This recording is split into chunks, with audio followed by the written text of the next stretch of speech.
Azir looks weak, but that's not why people lose on him. Most Azir players don't lose because of mechanics. They lose because they don't understand spacing and patience. If you're constantly trading, forcing pressure, or trying to prove damage, you're already playing him wrong. Azir wins by controlling space, forcing bad movement, and punishing impatience, long before the fights actually start. In this guide, I'll show you how to make Azir consistent, without playing faster, riskier, or flashier. Let's get into it. Let's quickly lock in what Azir brings to the table. Azir controls fights through soldier placement and spacing, forcing enemies to respect zones of constant threat rather than relying on raw crowd control to win engagements. Instead of burst, Azir excels in extended fights, dealing consistent damage through his soldiers as long as he maintains positioning and uptime. With built-in shields, repositioning tools, and a powerful disengage ultimate, Azir has multiple ways to protect himself and reset fights without relying entirely on teammates.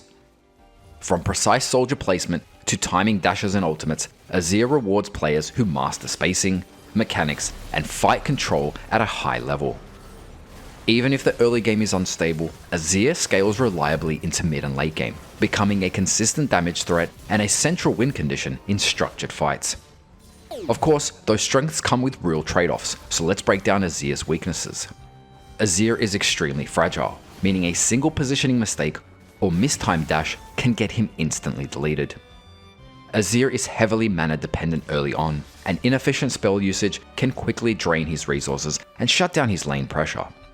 All of Azir's damage come from his soldiers, so poor placement, constant movement fights, or running out of W charges can severely limit his impact.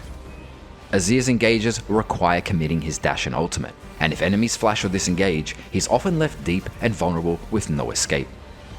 Azir demands long-term practice to master soldier placement, spacing, and decision making, and his small margin for error makes mistakes extremely punishing. Those are Azir's biggest strengths and weaknesses in practice. This is one of Azir's most underrated abilities, and almost no one uses it correctly.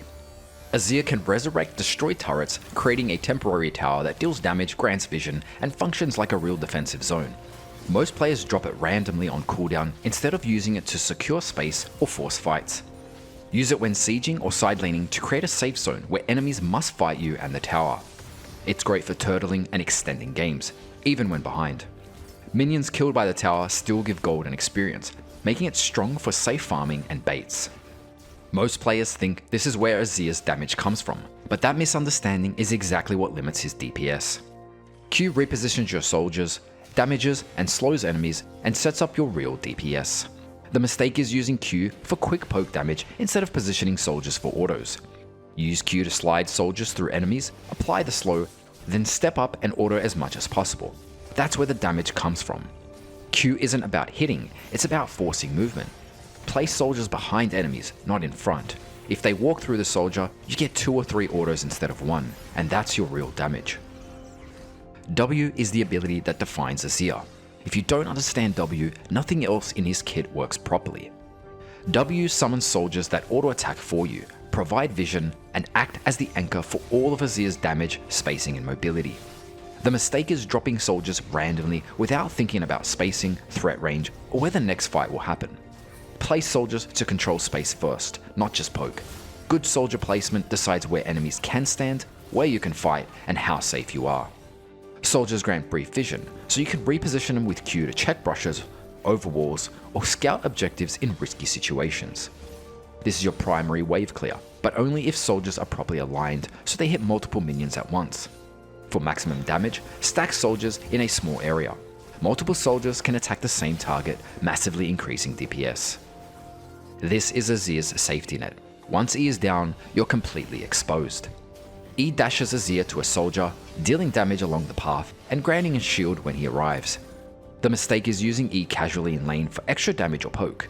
The cooldown is long and you're extremely vulnerable while it's down. Save E strictly for escaping danger or securing guaranteed kills. Never use it for fun, trades, or small damage. Be creative with escapes. Instead of dashing straight back, use soldiers and Q to move over walls since most champions can't follow. From base, use W over the Nexus, then E to cover a large distance and get back to lane faster, with the cooldown coming back by the time you arrive. If your dash hits an enemy, Azir refunds a W charge. That's the game rewarding clean aggression. You don't need a highlight play. This ultimate is about buying space to DPS. Azir summons a line of soldiers that deal magic damage and knocks enemies back, then remains as a wall that enemies can't pass through. The mistake is forcing R for a flashy engage when you could use it to push away threats and protect your space.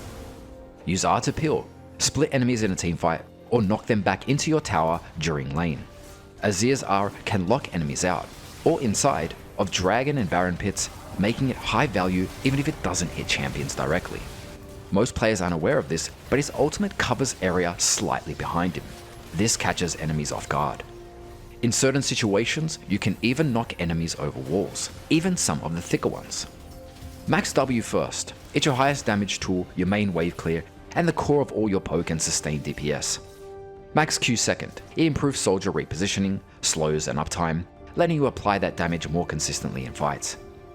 Max E last. It's mainly utility and safety, and the cooldown scaling isn't worth prioritizing early. Put points into R whenever available. This combo is simple, but using it at the wrong time just burns mana for nothing. You use W, extend the soldier with Q, then auto from range to poke safely. This is your go-to option when you can't step up for close autos and need long range pressure. Only use this combo after level 4. Before that, your W doesn't have enough damage and you're just burning mana. W, Q, auto. This main trade combo is why Azir wins lane, and most players don't get nearly as much value out of it as they should. You start with W placed within soldier auto range and get as many autos as possible before the enemy steps away.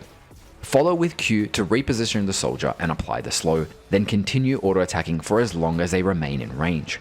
If executed cleanly, this combo squeezes out maximum damage while staying mana efficient, giving Azir consistent winning trades. W, auto, Q, auto. Use this when you're ready to commit. It's your highest damage trade, but once you dash, there's no easy way out. You start with W, then E to dash, and Q onto the enemy for shield and commit. Drop W on top of them and keep auto attacking to maintain maximum DPS. This combo should only be used when you're confident in the kill. Once you go in, you're fully committed. W, E, Q, W, auto. This is Azir's standard all-in when you're ready to fully commit and secure a kill. You start with W, dash in with E for the shield, then Q to keep soldiers on top of the target. Use R to push them away from safety, then follow up with W on top of them, followed by autos. This combo should only be used when you're confident. Once you go in, you're committing everything. W, E, Q, R, W, auto. This combo can instantly win a teamfight. It looks like a normal all-in, but the goal is completely different. Instead of diving for damage, you're using positioning to sweep enemies into your team while ending the play in a much safer spot. You pre-place a soldier in a contested area, back off and wait. When enemies path around it, you dash in, Q back towards your team, and immediately R to push them with you. It is very hard to execute and the timing has to be clean, but when it works, fights just end. W, E, Q, R. This combo briefly turns Azir into a burst mage, but it only works under the right conditions. You pre-stack 2 to 3 soldiers in a brush. You get a few autos as the enemy walks in, then R to displace them. Follow with EQ to stay on top of the target, drop another W, and continue auto attacking for massive front-loaded damage. This is the highest burst Azir can access, but it requires preparation and enemies walking into you. Use it only when you have time to set it up. So stack W, auto, R, then EQ, W, and auto. This mobility combo lets Azir catch targets or escape situations most champions can't follow. You start with W, then E towards the soldier, and just before you reach it, Q in the direction you want to go. This lets you extend the dash to catch enemies or reposition unexpectedly. For maximum escape distance, place W over one wall, dash with E, then Q over a second wall, allowing you to cross multiple pieces of terrain in a single movement. These are your core combos. Lock them in.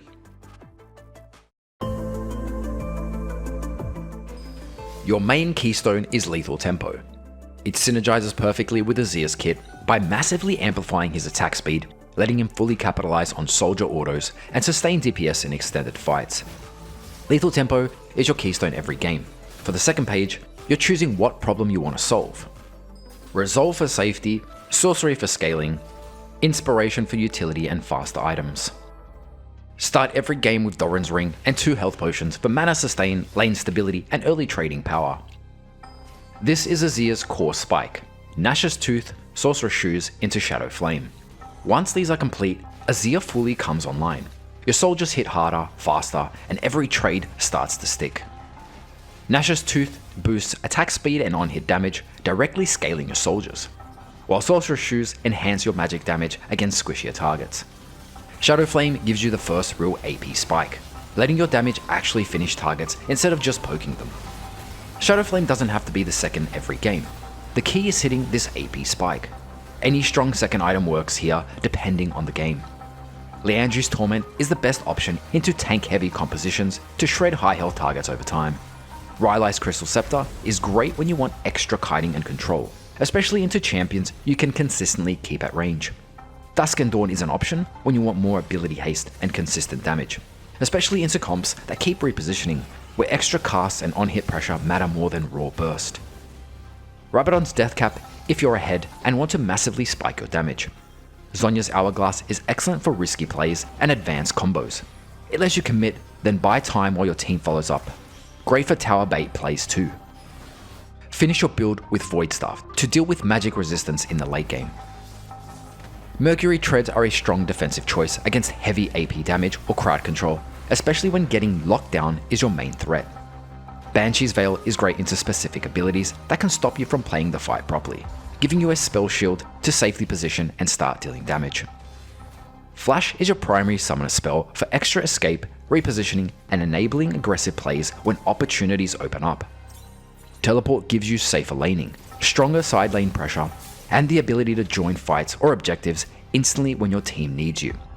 Ignite is viable on Azir if you want early pressure. It adds kill threat into scaling matchups like Vladimir or Kassadin, letting you punish them early and reach your power spikes faster.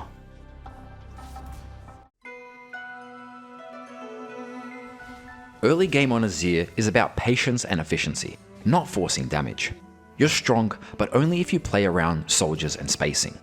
From levels 1 to 3, your main goal is to farm safely, control the wave, and conserve mana.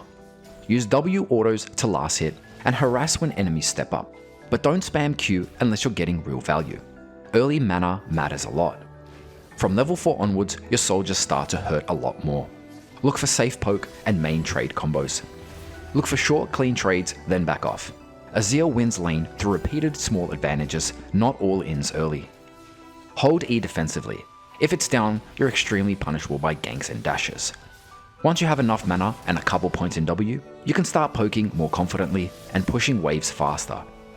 Once you hit 6, your kill and skirmish potential jumps immediately.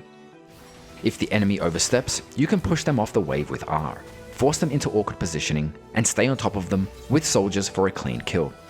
Even without a full all-in, R alone can force flashes or recalls. In 2v2 or river fights, your ultimate lets you split enemies apart or deny entry entirely, turning messy skirmishes into controlled fights where you can freely DPS. With a jungler nearby, you can use Shurima shuffle style engages to shove enemies towards your team or out of safety, making Azir surprisingly deadly at setting up ganks once R is available. If you play early game correctly, you'll hit mid game with gold, levels, and tempo, and that's when Azir really starts to take over. Mid game on Azir is where you start converting DPS into objectives and fight control. You want to balance side laning for farm with being ready to group. Azir scales hard, but only if you're present when fights actually matter.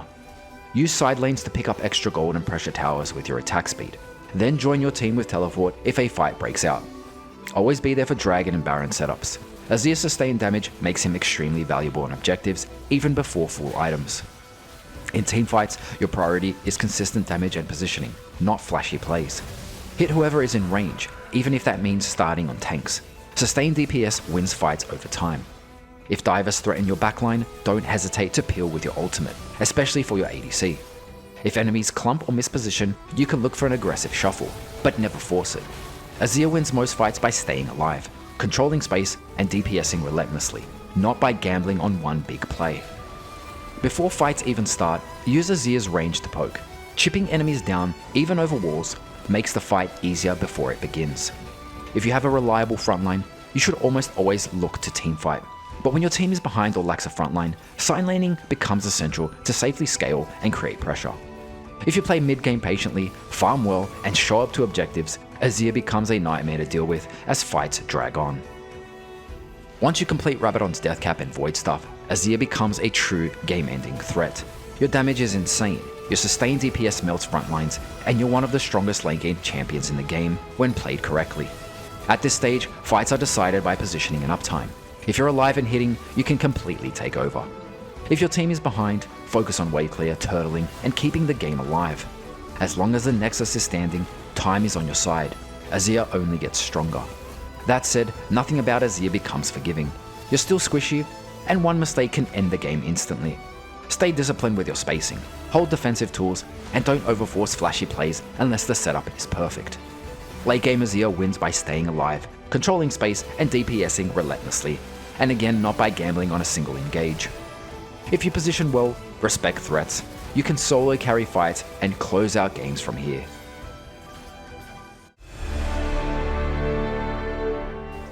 Azir's W can cross walls the indicator says it can't. The placement circle is actually shorter than the real range, so you can W over thick walls even when it doesn't fully reach. This works on some of the biggest walls on the map, and it's an underrated escape tool. If you trust the indicator, you won't try it, but knowing this lets you escape situations where enemies think you're trapped. If you're only using Flash to escape on Azir, you're wasting one of his strongest teamfight tools. You can flash into position first, then cast Emperor's Divide, which lets you extend and redirect the sweep, catching more enemies or shoving carries into your team. The key is flash before ultimate, not after it's fully out. This turns flash from a defensive tool into a fight-winning setup. Azir's longest dash isn't cast when you press E. It's decided before the fight even starts. Azir's dash distance is based on how far the soldier already is, not when you summon it. Most players place W and instantly E, which gives you a short, predictable dash. Instead, pre-place a soldier, then walk away from it. The farther you move, the farther your E can travel back to that soldier. This turns a harmless soldier into an anchor. In fights, drop a soldier in a slightly contested area, back off and let enemies relax around it. When they step forward, dash back into that soldier, Q through them, then use it as your pivot for a sweep. If enemies don't respect pre-placed soldiers, Azir suddenly covers distances they don't expect, and that's where fights break open. Azir's E is a great dash, until someone stands in front of you. Shifting Sand stops at the first enemy hit, so if a champion blocks your path, E alone won't save you. In those moments, you need to flash first, then E to a soldier away, sometimes followed by Q if needed. This comes up a lot when you're ganked from behind, enemies body block your escape, or your W is on cooldown and you're dashing to an existing soldier. If E would collide with a champion, flash to reposition first, then dash.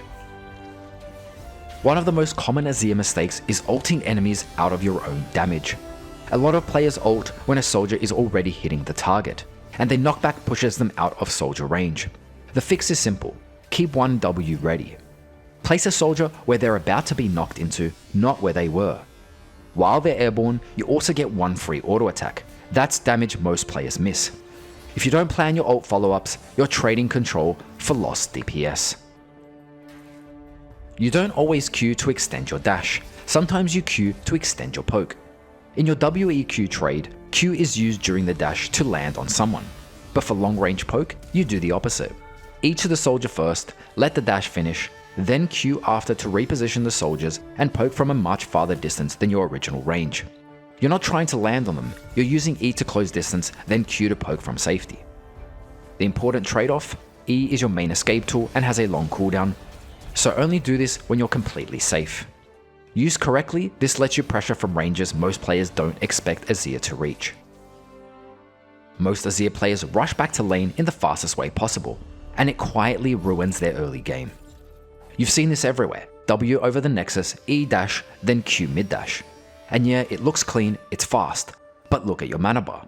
By the time you hit lane, half your mana is already gone. Q is Azir's most expensive spell, and for movement, it barely adds distance. So you do arrive quicker, but with no pressure, no trades, no control. Early game, the correct play is simple. W over the Nexus, then E dash, no Q. Azir's passive tower isn't just structure, it's an extra champion. When you're side laning, what looks like a 2v1 often becomes a 2v2 the moment your tower is up. The tower does real damage, almost the same as a normal turret, but scales with your AP. If enemies ignore it, they die. Most of the time, you don't even need to deal damage yourself. Your job is to position, stall, and use your ultimate to knock enemies into more tower shots. With your walls, shields, dashes, and tools like Zhonya's, you can bait dives and force enemies to fight the tower instead of you. If you respect it, the tower wins fights for you. The biggest mistake with Azir's passive is placing it too late, or in vision. Resurrecting the tower takes several seconds. If enemies are already collapsing, it's usually too late. The tower needs to be placed before the fight starts, not while you're being hit. Just as important, don't place it in vision. If enemies see it coming up, they'll respect it or disengage. If they don't see it, they'll commit, and that's where the tower does the work.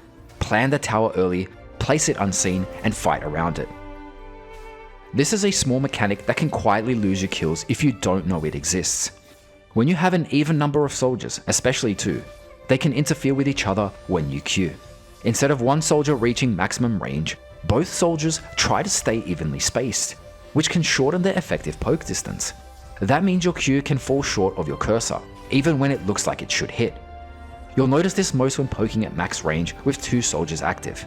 This is not something you can fully control, but you can play around it. To avoid it, poke with 1 soldier when range matters, or aim slightly past or to the side of your target. It's subtle, but being aware of it prevents missed damage and missed kills. This is one of the biggest and most unknown mistakes Azir players make. If the enemy has vision of your soldier, they also have vision of you, no matter how far away you are. So if you start recalling while a soldier is still up, they can literally see you recalling. That's why enemies will suddenly walk up, poke you, or cancel your recall. They're not guessing, they can see it. The fix is simple. Either walk far enough so your soldiers despawn, then recall, or recall knowing they see you and use it as a bait. This matters a lot during lane pressure and sieges. If you don't account for it, you're giving the enemy free information. Know when you're hidden and when you're not. Azir can farm a lane without being there, but there's a catch. Azir's passive tower will last hit minions for you, granting full golden experience even if you leave the lane. That means you can drop a tower, rotate to your team, and keep farming while grouping or contesting objectives. But here's the trade-off: when Azir isn't nearby, that tower loses bonus armor and magic resist, so enemies can destroy it much faster. Use the tower to buy time and farm safely, just don't expect it to hold forever if you leave it unattended. If you don't understand how walls work with Azir's ultimate, you can accidentally help enemies escape. Some walls, even very thick ones, will knock enemies completely over. This can be useful if you're trying to remove a threat or push someone into danger, but if you're going for a kill, it can do the opposite and give them a way out. On the main Summoner's Rift terrain walls, enemies can't actually be pushed out. They still get knocked up, but instead of being displaced, they end up on top of the wall, staying close to where they were hit. So before you ult, don't just think about direction, think about the wall. Depending on where you knock someone, your ultimate can either secure the play or accidentally save them. Before breaking matchups down into easy, medium, and hard, it's important to understand Azir's core goal in lane. Your primary objective is safe farming and level progression, ideally reaching your 2-item power spike as consistently as possible. Early lane is not about forcing kills, it's about collecting gold, staying healthy, and getting through the lane without setbacks. Trades only matter when the wave state is good and farm is already secured. If the lane isn't stable, farming always comes first. Azir scales extremely well with items and levels. The faster and the cleaner you reach your spikes, the more control you gain over time. These are matchups where Azir can generally farm freely and apply pressure without taking major risks. In these lanes, your range, soldiers, and spacing naturally counter the enemy's kit. You're usually able to poke safely, control the wave, and disengage if they try to force something.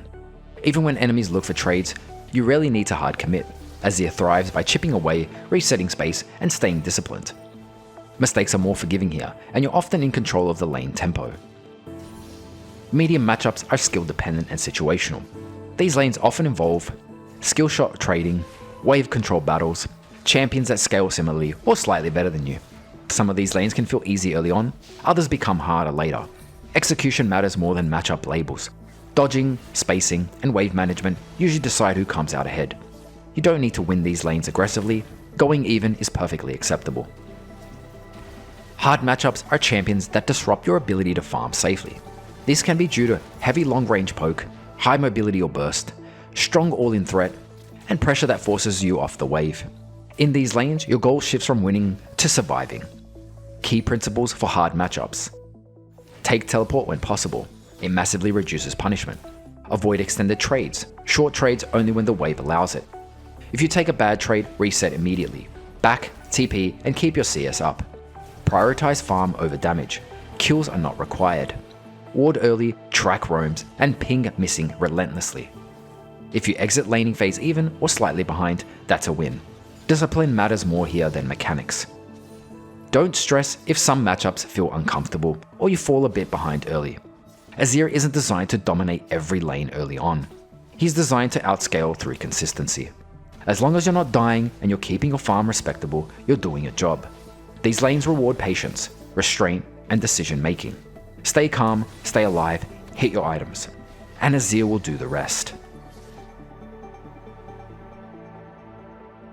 And that's how Azir wins games. Not by rushing fights, but by surviving lane, hitting your spikes, and controlling space better than anyone else.